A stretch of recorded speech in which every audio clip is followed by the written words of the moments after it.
Assalamu alaikum, peace be unto you. I'm your brother in the struggle for peace, truth, freedom, justice, and equality, Brother Minister Ali Law. Beloved, today I want to clarify something, a misnomer that many people are not really aware of. And basically, a lot of people think that slavery ended. However, we have to be conscious of the fact that according to the 13th Amendment of the U.S. Constitution, slavery shall not exist in the United States, nor involuntary servitude for that matter, unless you was duly convicted of a crime in the United States of America. So by law, the United States of America has never, ever ended slavery. They have never, ever freed the slaves. They only had an Emancipation Proclamation, and there's a difference. As long as you were convicted of a crime in the United States, you are legally a slave. Listen up, family.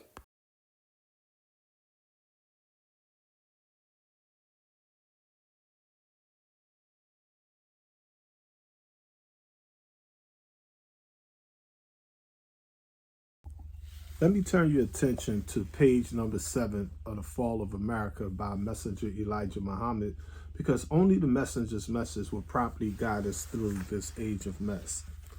On page number 7, the Honorable Elijah Muhammad teaches us about Abraham Lincoln. Listen up. The truth will make you free. What is that truth that will free us? You say, we are already free. Abraham Lincoln freed us. That is not the kind of freedom of which I speak. Abraham Lincoln was not instrumental in trying to free you. Remember that. Abraham Lincoln wanted a United States of America. They didn't want two presidents. They didn't want two governments ruling America. They wanted only one government with one president for all.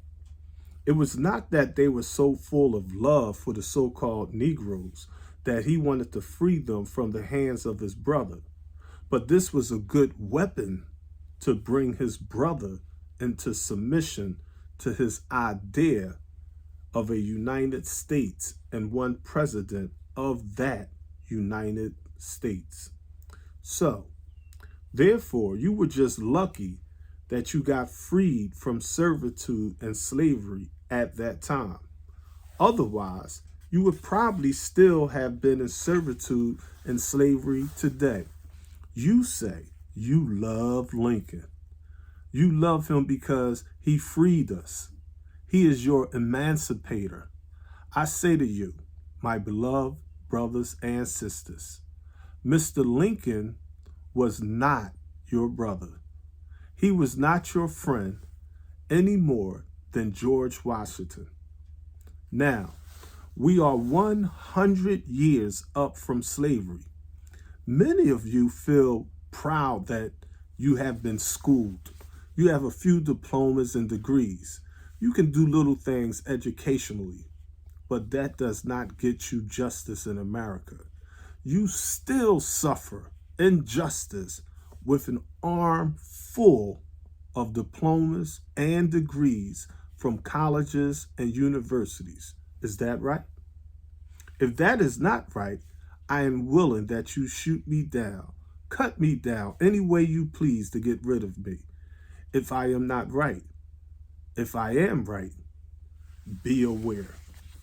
So, the Honorable Elijah Muhammad teaches us Abraham Lincoln did not free us out of love and compassion. Historically, in the United States of America, our people suffered and had to struggle for everything they ever got, and they never received freedom, justice, nor equality.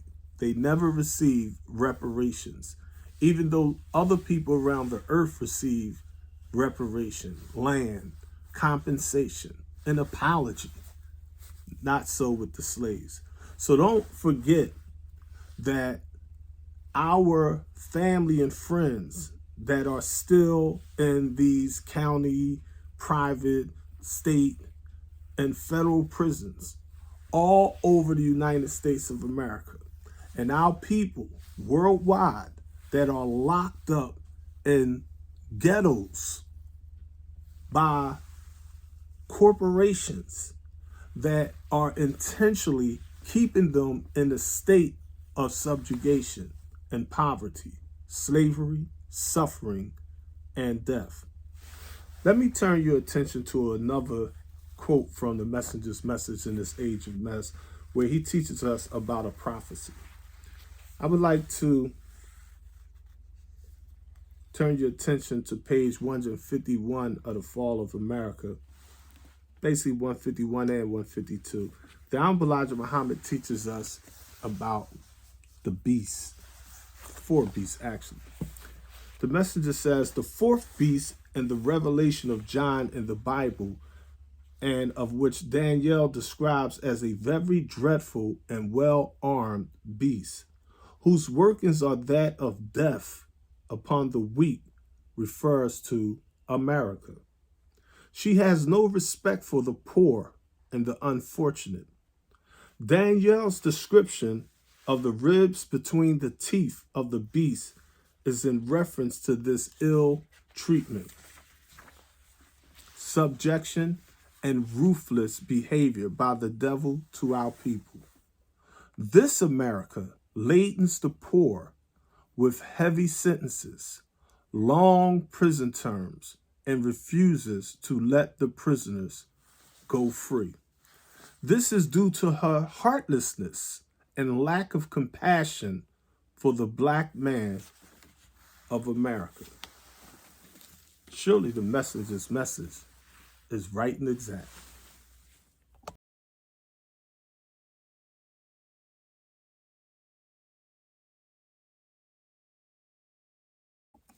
Some historians agree that black people were re-enslaved after the Civil War through convict leasing systems. I beg to differ. I would not say that our people were re-enslaved. I would contend, when you study America, there is never a second where they were not enslaved. It's just that slavery mutated, became hybrided, became transformed, but slavery has ever been the reality for black people in the wilderness of North, Central, and South America, and the Isles of the Caribbean, and blacks throughout the diaspora worldwide, ever since the colonizers and imperialists kidnapped, raped, robbed, and murdered our people. So we want to be conscious that the 13th Amendment codifies that slavery still exists, but you can only put a person in slavery if you have them in jail or in prison or in the federal prison system. Then you can exploit that slave labor. You, as a capitalist, an imperialist, a 10% rich slave maker of the poor, can get rich off of other people's poverty. Think that over for a moment.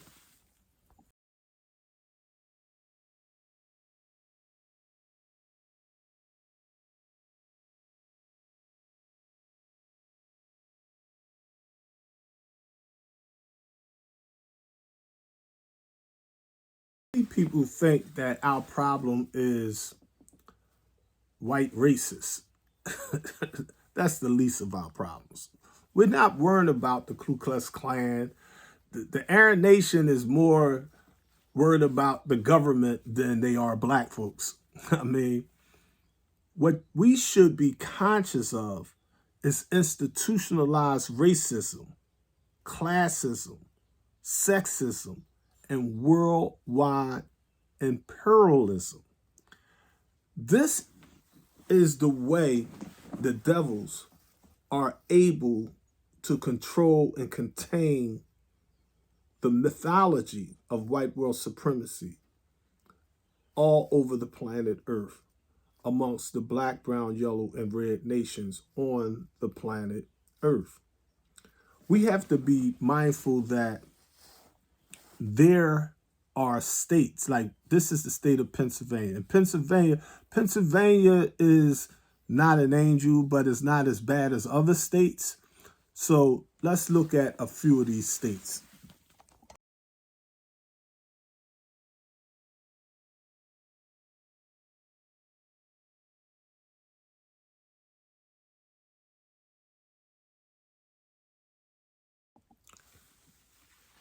A lot of people think that when you're in the prison industrial complex that, you get 3 hots in a cot, as the saying goes. Like you're getting free food and room and board and heat. And it's like they don't understand prisoners actually pay more than those in society. See, when you're in prison, like I'm just use hypothetical, like say in Pennsylvania. In Pennsylvania, if you're being paid from idle pay to the best jobs, what they call CI or correctional industry jobs, you're getting pennies for an hour of work. You're working, say, 5 to 8 hours at pennies per hour. So hypothetically, say you got $15 a month or $100 a month. You have to pay your cable bill. You have to pay, like say you was to turn the TV on and you paid for cable. Say you got sick. Like in the street, you have to pay to go see the doctor. You got to sign up for sick call. You got to pay to go to sick call. Say you went to sick call in this flu season and you needed some cold medicine, or, you stepped on a dirty floor in the shower and you got a foot fungus and you need some fungal cream, or you got lice or dandruff from a dirty mattress and you needed some dandruff shampoo or something. You got to pay for each medicine. You got to pay for the cold tablet. You got to pay for some cream for razor bumps. You have to pay for the shampoo. You have to, when you go to commissary, you pay commissary. I mean, like you pay for food. You pay for bar soap. You pay for your deodorant. You pay for your toothpaste. It's like out here they have some free things in there, but nothing's free inside the belly of the beast.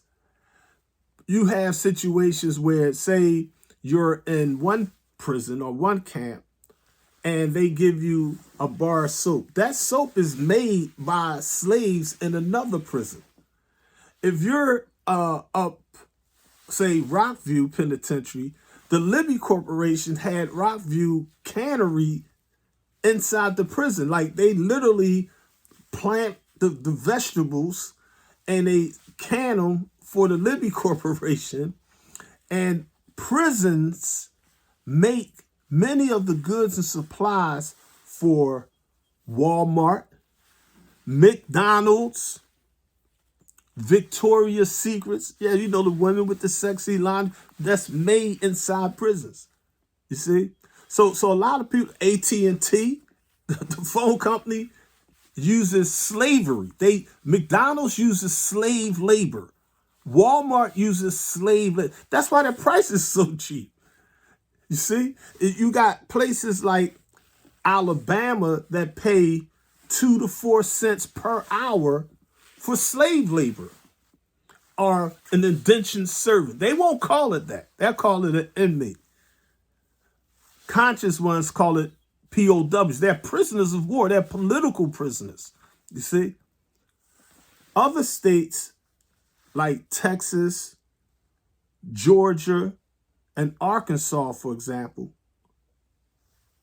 They have you work 8 hours and they pay you no mind. You get nothing. They don't pay you. They force you into slave labor. People think you just locked up in Texas and Georgia, Arkansas. But they have systems where they exploit because they are conscious. Like if a prisoner tried to be like, yo, I'm suing. They lose the lawsuit because the court's like, no, y'all are slaves. Like they can pay y'all pennies or they ain't gotta pay y'all. I mean, y'all are duly convicted of a crime. Therefore, the regime can use your slave labor and exploit that labor to enrich the 10%, the slave makers of the poor, who teach the poor lies. So don't ever think for a moment, just because you see a few black people playing sports, rapping, acting, they going to the finest jewelry stores, they got a little mansion. Don't forget, 85% of black people are living in absolute slavery, suffering, and death in the year 2025. For now, the struggle continues. Assalamu alaikum. Peace to the black gods. Peace to the black goddesses.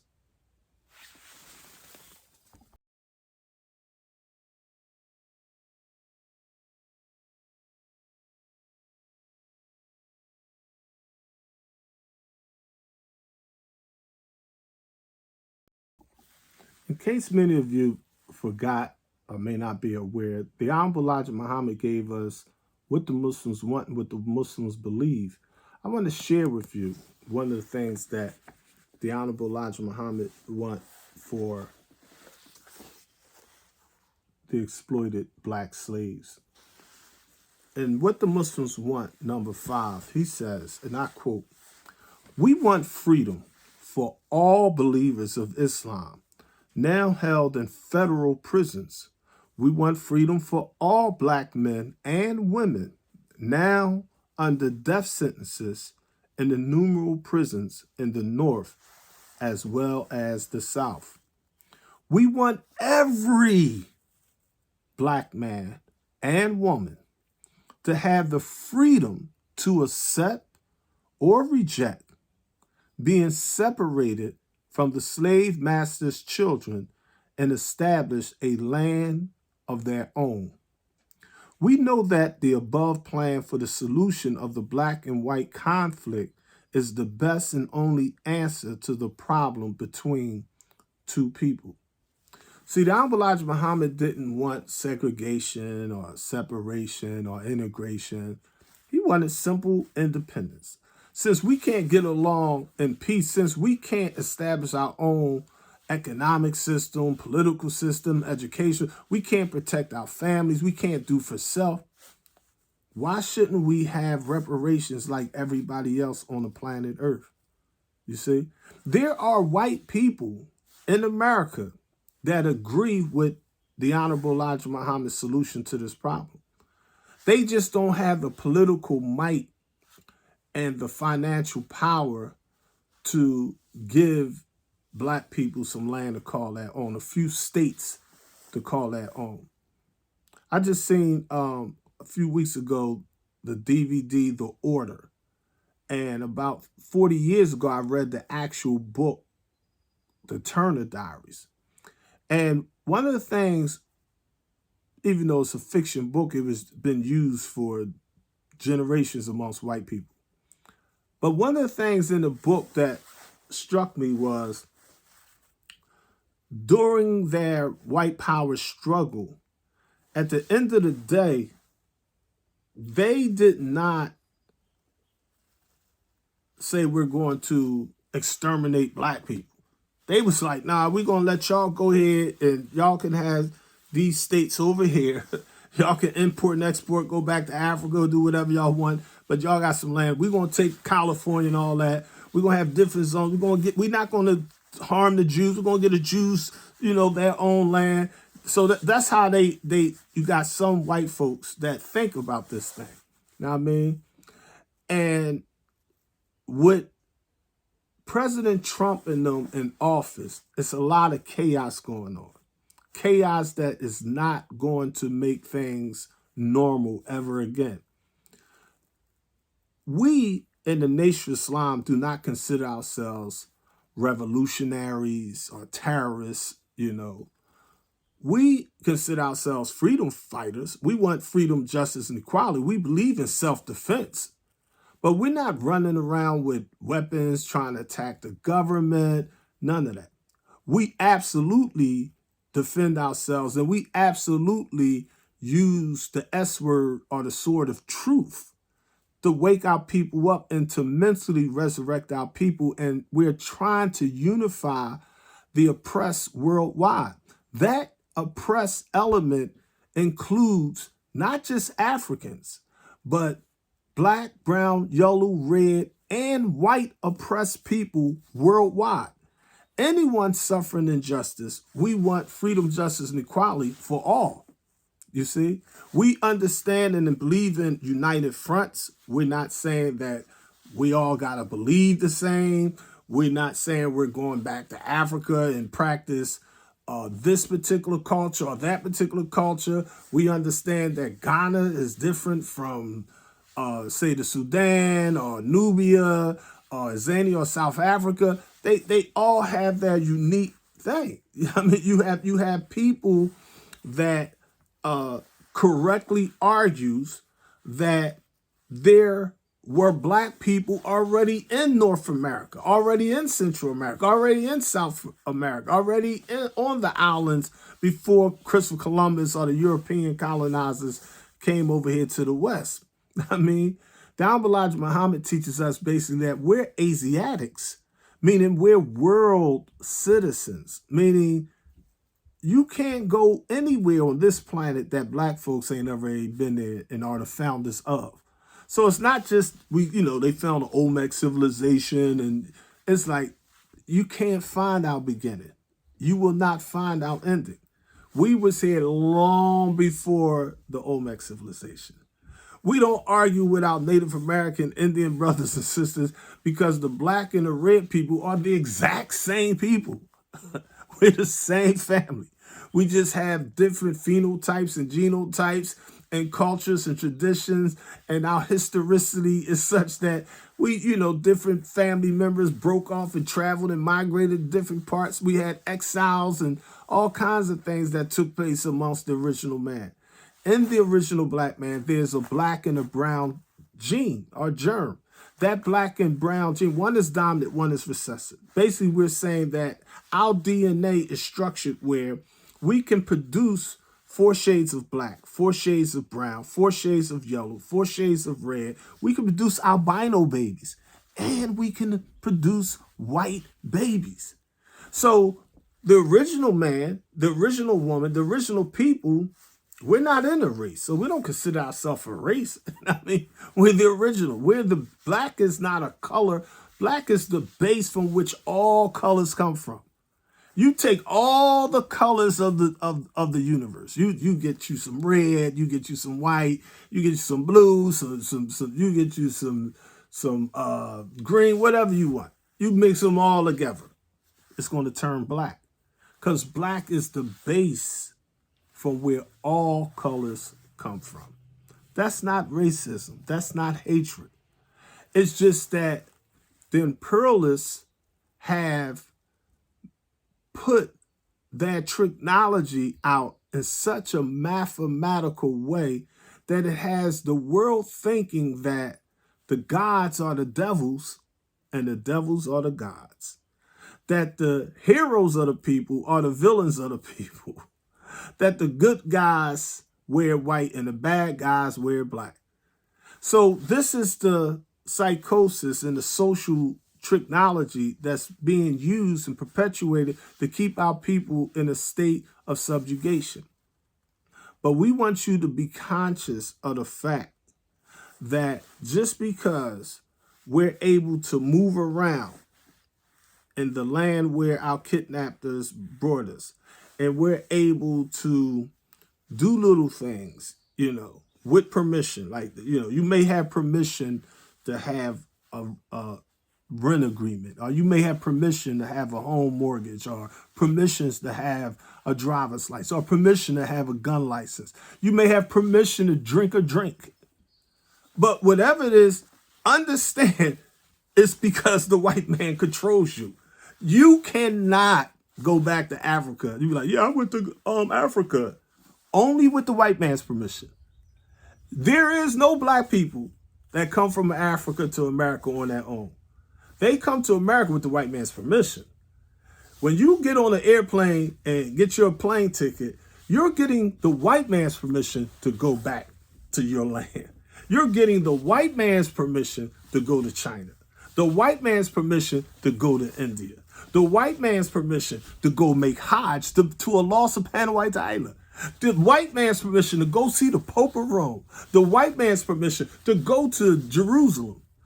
You must understand that the 13th Amendment of the U.S. Constitution teaches us that slavery shall not exist in the United States, nor, involuntary servitude. Don't forget that part. Unless you're employed by the white man's corporations, you're an indentured servant, or you have been duly convicted of a crime. You're overtly put right back in slavery. The shackles are just called handcuffs.